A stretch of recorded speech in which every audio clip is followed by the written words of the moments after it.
NANI? Oh, hello friend. Something a bit different today. A lot of new piling up and some old. As people wait for the D-Day paratrooper boxes to ship, we have another army up. Most notable, the pre-order for Armies of Britain have started. Armies of Britain, the usual $35 for Armies of books, and a unique minifigure. Now this is a fellow that nobody seems to really make videos on, and with a very brief yet fiery career. Captain John Henry Cound Brunt. The figure shows him with a weapon he was most famous for using, a Bren gun. From the reports, the guy would run around the battlefield with a Bren gun from different positions, keeping the British end up, murking enemies his allies didn't see, and parkouring off tanks like a top-tier COD player. Fortunately, while drinking tea with the boys, he gets taken out by an errant mortar. The May minifigure released. Sir Adrian De Wiart. The legend who took dozens of grievous injuries only to come back ready for more. People now might be more familiar with him because Sabaton made a song about him. And the highlighted quote from his memoir, "Frankly, I enjoyed the war."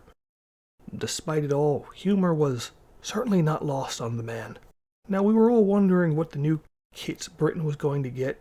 I have to admit, I thought they were going to refresh the early war BEF. Instead, we have winter uniforms that does fit the theme so far, with the US and Germany getting new winter stuff.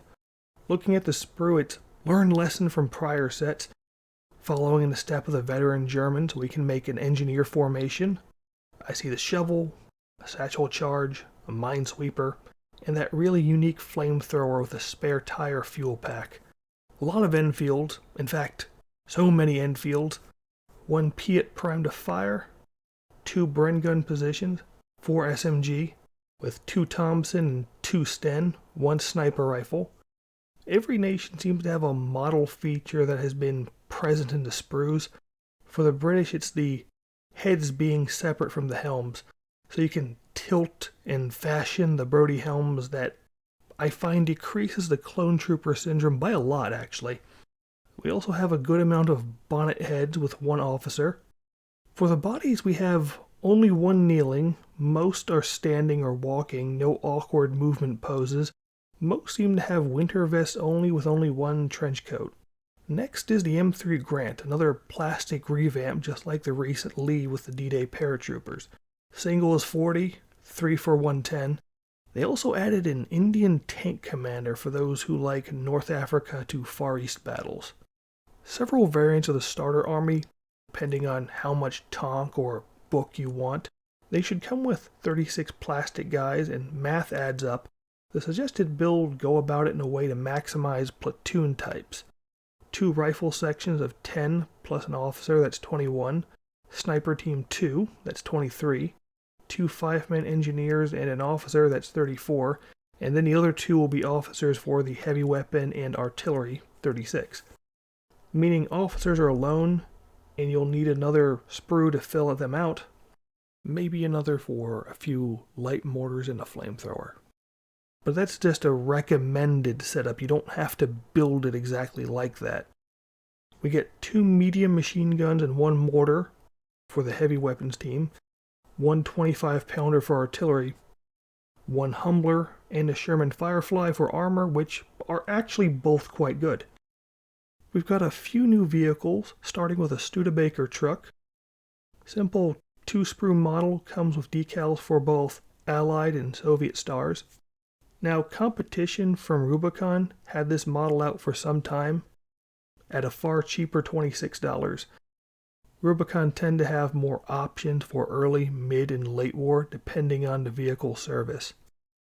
Meanwhile, Warlord plastics tend to be a simpler, easy build. For the extra price, generally it comes with the vehicle card and the colored cotton damage markers. There is a motorized bundle with 30 Marines and 2 Studebakers.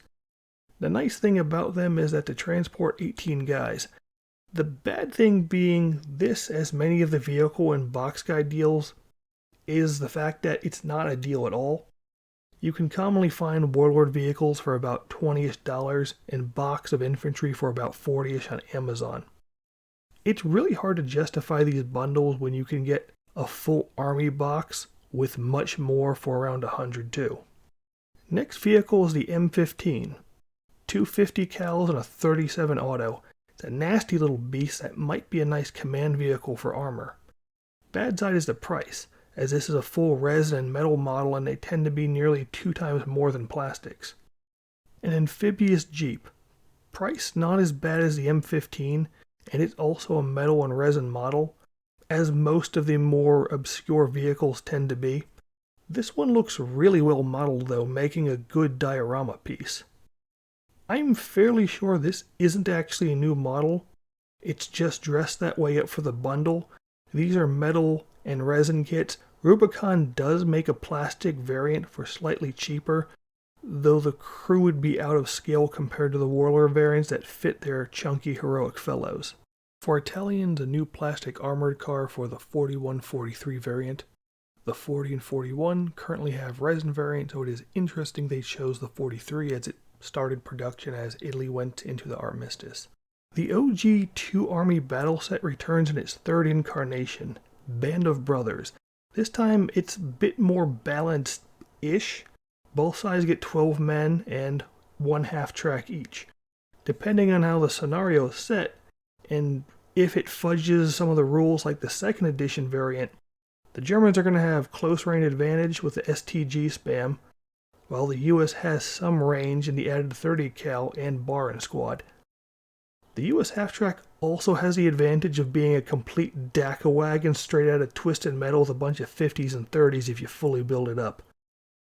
We do also get all the fixings, the ever-popular farmhouse, the order and hit dice, dice bag, range and pin markers, makeshift game board, quick reference sheet, and my favorite, small-sized rulebook. The 2 army boxes are good thematic, not really a starter army. They're really good for demo games, for quick action, because even if you do get this, you'll still end up buying one of the full army boxes to play a full-sized game unless you are tailoring a specific theme. Also weird because it felt the 3rd edition starter was supposed to be the more economical version in the starter kit. It's unexpected and it almost feels like a similar product is competing against each other.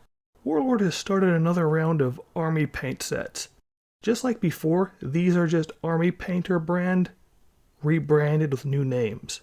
A few are new colors, unique to the set. It's fairly easy to spot they would be anything that looks drab, as Army Painter is mostly vivid colors, and if you want drab, Vallejo has held the championship on that for years now. I've tried some of the paints from the newer line. The washes are still good.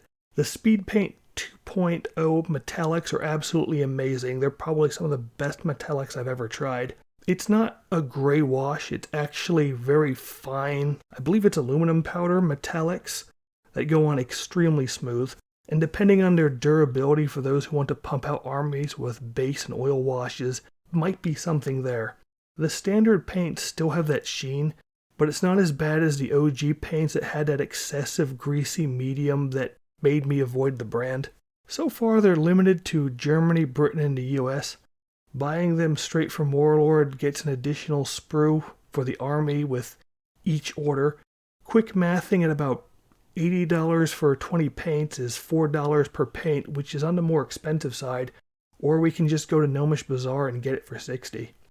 For the fans of tank battles, Watch Out Armor gets an expansion with more tank cases, vehicles, scenarios, and assets to approach those scenarios. We get another unique book with Stanley Christopherson, both on foot and a mounted version.